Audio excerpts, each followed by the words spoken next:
Now we're looking at Monet and Impressionism.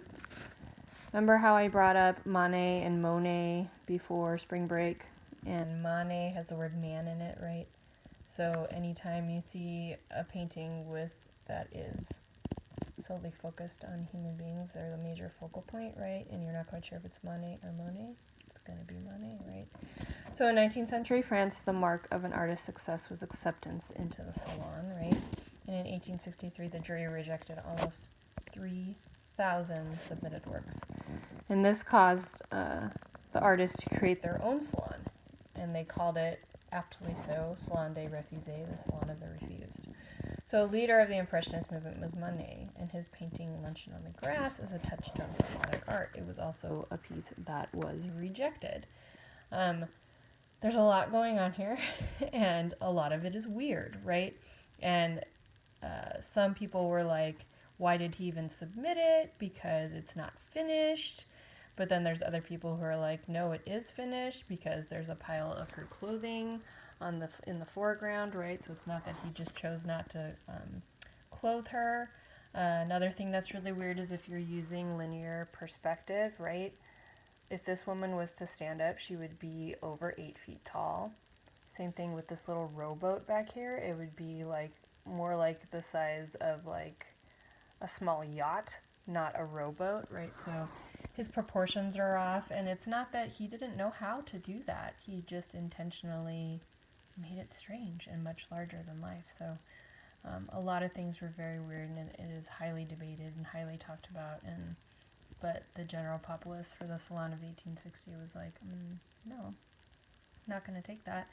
So it spurned him to get all his friends together and make their own salon, which is pretty awesome. Side note too, this is in my favorite museum in Paris, France. And of course, I'm blanking on the name now, but it will come to me.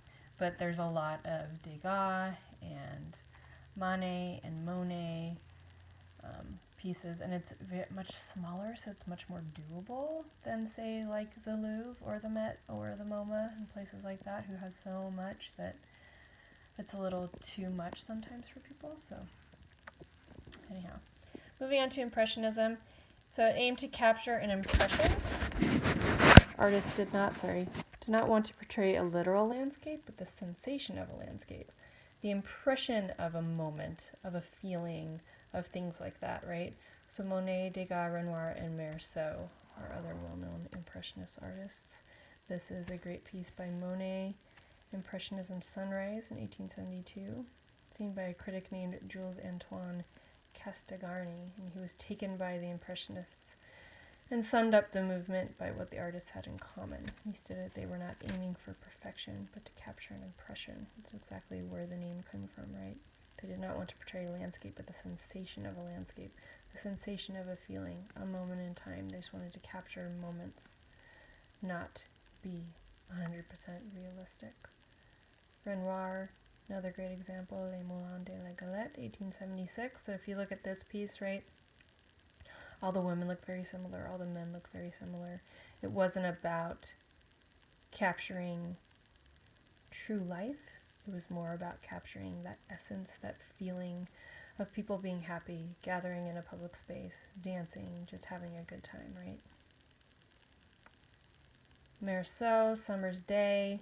She's very often compared to Cassatt, but a little bit more looser in her brushstrokes. A moment between two friends shared in a rowboat on a lake, right? It isn't about those specific women. It's about capturing that feeling of a fun afternoon with friends. And then Post-Impressionism refers to diversity of artists that came after Impressionism. They carried forward the Impressionist bright palette and direct painting techniques. Some of these artists include Seurat, Degas, Van Gogh, Gauguin, Cézanne.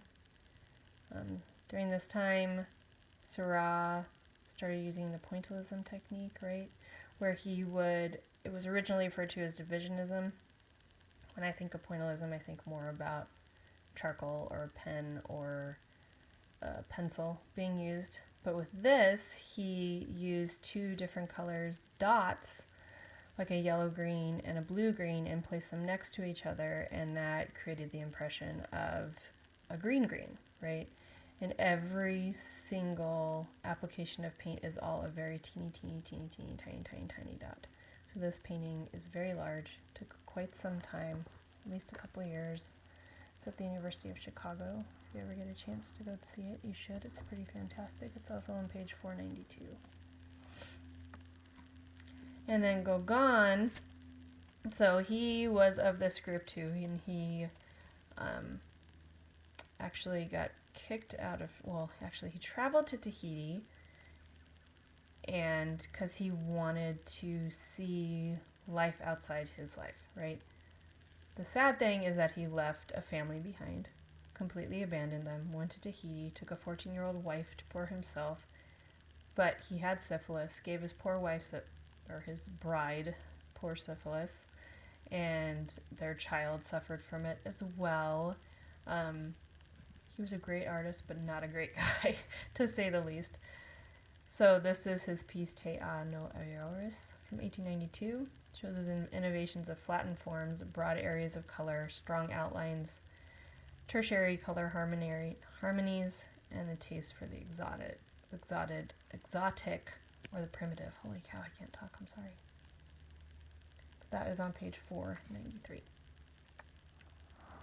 And then Cézanne, Mount Saint Victor, this is one of like 75 drawings that he did of this same mountain. He was very much, for lack of a better term, obsessed with it. But he used bright palettes, individual brush strokes, right? It wasn't about it looking 100% real. It was more about the angles, the colors, the application of paint. And that is on page 494.